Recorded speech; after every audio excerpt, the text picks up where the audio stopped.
Tonight's tale, The Girl and the Crow, comes from Hide and Don't Seek, and Other Very Scary Stories by Anica, Mrose, Rissi. The girl wasn't sure why she didn't trust the crow. The girl's mother found him charming. The crow found himself charming, too. But the girl found it best to avoid him. For the most part, this wasn't hard.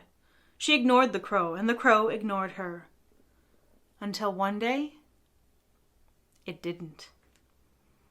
The girl was in the den, inventing a story about a witch, a fairy, and a troll. She was so wrapped up in her interesting thoughts, she didn't notice the bird until it spoke. "What are you doing?" he asked. She looked up and saw him perched on the mantelpiece. She resisted the urge to shoo him away. "I'm making a story," she said, about...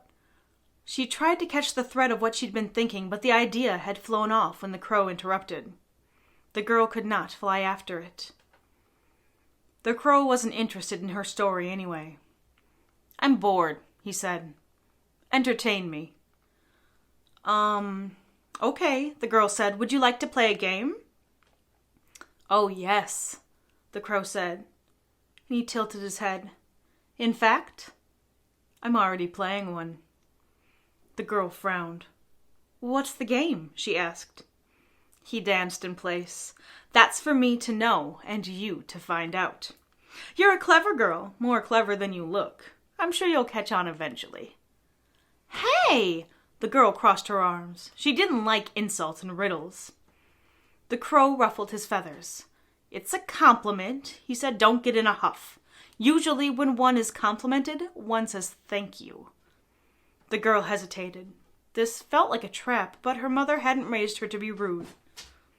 "Thank you?" she said. The crow blinked. "You're welcome." He jumped from the mantelpiece to her shoulder, and the girl froze. The crow used his beak to rearrange the girl's hair. He tucked her curls behind her ear. She pretended it wasn't happening. She was too stunned to move. The crow grabbed a few hairs and, with a quick tug, yanked them out. "Ow!" the girl cried. "That hurts!" The crow shrugged and dropped the strands to the floor. "I need them. They'll be perfect in my nest." "But they're mine," the girl said. "You can't just take them." She tried to nudge him off, but he ignored her. He helped himself to more, and the girl yelped. "Don't be selfish," the crow said. "You've got plenty. Haven't you been taught it's nice to share?" The girl's scalp tingled with shame. She glanced around for a way to distract him. He might leave her alone if she found a better offering. Her gaze fell upon her own wrist. She took off the bracelet that she'd been given for her birthday. "Look," she said, "isn't this pretty? Why don't you take it for your nest instead?"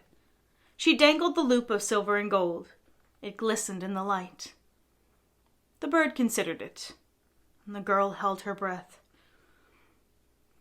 "I don't want that," the crow said. "I'll take this."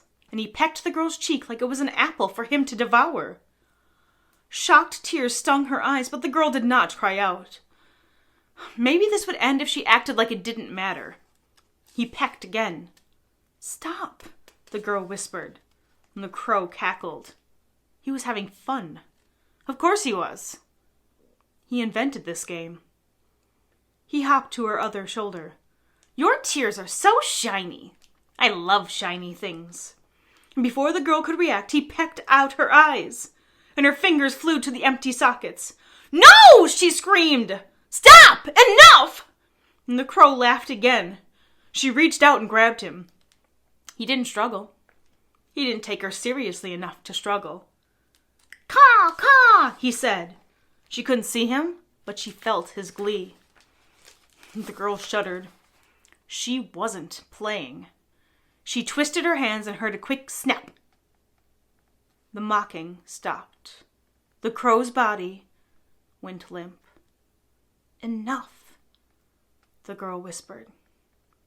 She dropped the dead bird. The game was over, but her heart filled with fear. How could she explain this to her mother?